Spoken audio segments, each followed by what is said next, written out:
Pastor Parish Relations Committee at Living Faith Church in Naperville. And the purpose of this video is to kind of introduce you to our new pastor, Pastor Josh Holt. And also with me today are members of the Pastor Parish Relations Committee, Mary Turner and Randy Hoyle, and one other member who you can't see, Raj Sagunadash, who's behind the screen here. But what we'd like to do is just give you an inclination of a little bit about Pastor Josh, and we have some questions for him. It's kind of an interview to just let you know a little bit more about him and he about us. So let me start, Josh, okay? Okay. So why don't you talk about your journey a little bit, how you got into the ministry, your calling, and how you came to us today. Sure. I'll tell you first what inspired me not to be even involved with the church was my father. My father, he's a Methodist pastor, and having the burden of being a pastor's kid was too great for me at some point in my life. But God, in His grace, allowed me to really realize that my father's life and his choices were not for the benefit of just his earthly life, but for the benefit of a heavenly life. And so when I saw that, it made me inspired. How can I live a good life for God? And so God, throughout my life, has just shown me I have a giftings for preaching and teaching, and eventually I came to learn that I love studying the Bible, and that led to seminary, and one thing led to another, and now I'm here serving you. We're glad to have you with us. Definitely. And Pastor Josh, I wonder if you could share a little bit about your family, and you already did a little bit about your family history, but you can expand if you like. Yeah. My father and mother, they both immigrated to the United States at a pretty early age. And so they met at a Trinity Evangelical Divinity School, which is a school I actually attended myself. And when they met, they got married. They had me as my father was finishing up seminary. We then moved to Michigan, from Skokie to Michigan, then to California, to New Jersey, and I went to college in Virginia. And in college, that's when I would meet my wife. And we would eventually reconvene in Chicago, and we would get married in 2020. And just last year, we had our first child, Kai. That's the history of our family so far. Thank you. Great, it sounds good. As we know, there are lots of roles that pastors can play within a church and within the broader community. Can you tell us a little bit about how you see your role here at Living Faith? Sure. Okay, I think of one thing when I think about a pastor's role in the community, and I think about the play Les Miserables. So bear with me for a second. There's a pivotal part in the play where Jean Valjean, he goes back to a life of stealing, and he chooses to steal from a church. And when he does so, he gets caught by the police once again. And before he could be handed over and go to jail once again, the priest comes out and he tells the police, wait, he's not a thief, he's actually a welcome guest. And the things that he's stealing is actually a gift to him. And so the priest claimed him innocent, and the police treated him such. And that one small part of the play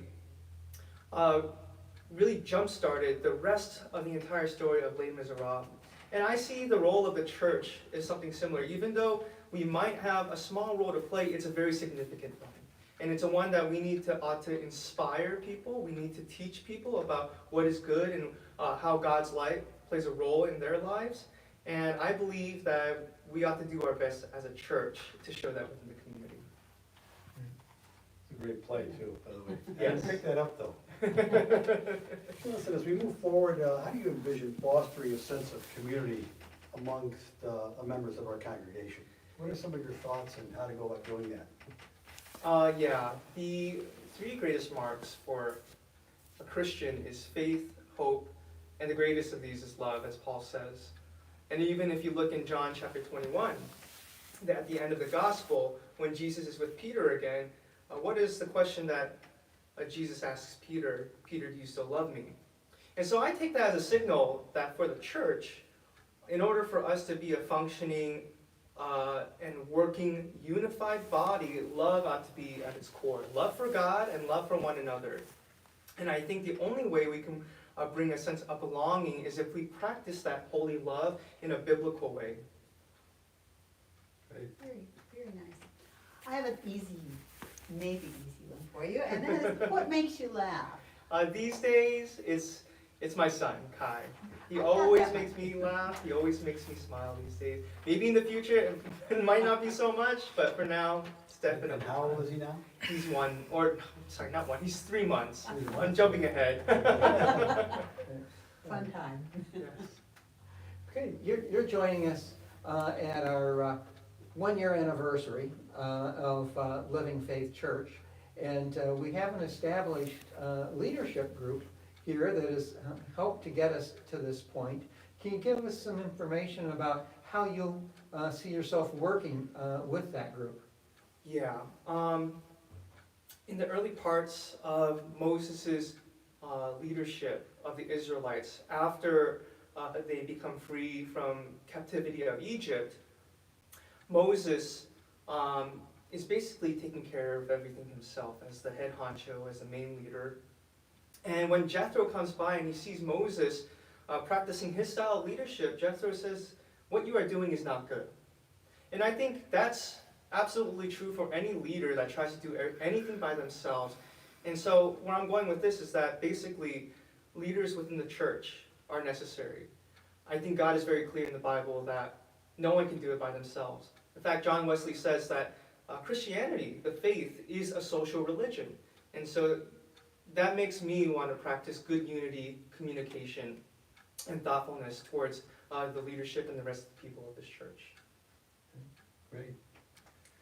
Josh, what are some of your ideas for collaborating with other churches in the community? You know, Naperville's a very big place, big suburb, over 100,000 people, but there are quite a few churches in the area. And coming in new and us being new, it's really an exciting time for all of us, but do you have any ideas about how to go about building not only the church in numbers, but the church in faith? Yes. I think the roots of our Methodist tradition show that Wesley was willing to preach wherever he can preach. He's willing to work with anybody who's willing to work with him. And I think that's a principle that should be applied within our church today as well. And the way that traditionally that has been done is through the modes of revival. It's a simple gathering of praying, of worshiping, of reading the word and confessing with all kinds of different denominations. What matters the most is that we see unity and we seek love and peace through the Word of God more than anything. And that we look past our differences and we look at the same Spirit, the same God that we worship more than anything. Thank you. Josh, what are your thoughts or ideas of incorporating technology and digital platforms into our church's ministry and communication strategies? I think technology, we need it. As much as we dislike the idea of becoming glued to our screens and everyone wearing goggles in the future, we have to admit that we need things like Wi-Fi and communication devices within the church. All that to say is that technology is a gift. It is a blessing for the church to use, but we ought to be careful in how we uplift the gifts on earth. So with anything that's given to us, God always reminds us, don't focus so much on the gifts, but remember the giver. The pastor's role can be a 24/7 type job for you, but what do you do, what do you find enjoyment in when you're not working?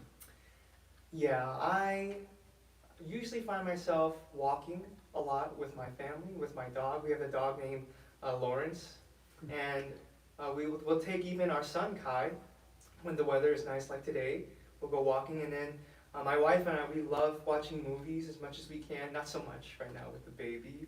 And other than that, for me personally, I like the hobby of watches, and that's something that not many know about me, but I like watches. So if there are any watch lovers out there, I'd love to talk to you about the hobby of looking at watches more so than buying them.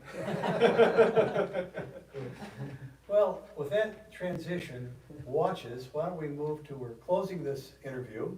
So we'd like you all to watch us, not only this interview, but Josh came on board with us on April 1st. And our worship services are on Sunday at 10 a.m. And we'd like to invite all of you to come and hear Josh preach and worship with us and have fellowship with our community. Thanks for tuning in. Thank you. Thank you. Thanks, Josh.